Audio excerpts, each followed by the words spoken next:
You know what? Taking both sides of the ball. I thought offensively we did some good things.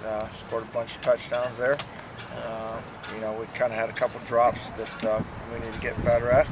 And we had a couple penalties early in the first move of the ball, but we overcame it. Made a big play on third down. We had a couple foolish penalties that we don't need.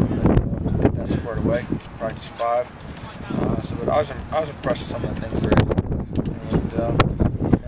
And we expect that though. That's what we expect to do around here. That will never change. Defensively, I didn't think we tackled very well. I thought we looked kind of soft. So that's something that I'm sure those guys will get squared away and see it on film. You can't cover it up on film.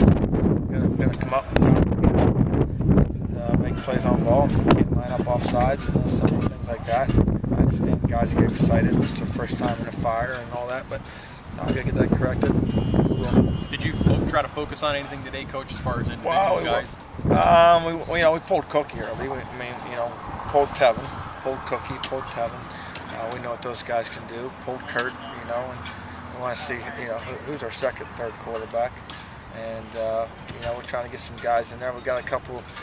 Matey's not going this spring, so we got a couple other. Radakovich wasn't in there with the 1-0 line, so we got a couple of different guys, Ferguson and Cinco, there playing some tackle. So we got some guys in and out of there, see what they can do. Pat had a nice throw to Christian, and I think we're going to talk to him. Maybe can you talk about Pat's spring so far? Yeah, Pat. Sometimes a little bit early just gets a little ruffled. I think that's just being young and speed of the game. It's been a while since he's really been in the heat. But Pat's got a very strong arm, and he's a student of the game, and we expect him to be a good football player. We were excited when we signed him, and he's a guy that got a live arm. He can put the ball on the spot, and he just sets his feet and throws football. Biggest jump he's made as far as from last year to this year is what?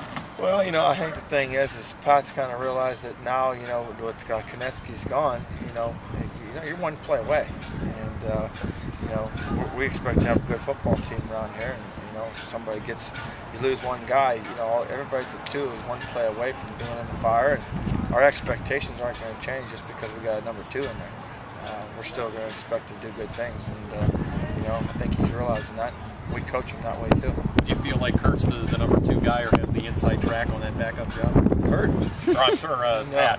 No, it's going to be between him and Dante. Pat has obviously been here longer, and that's kind of what we're looking to see this spring.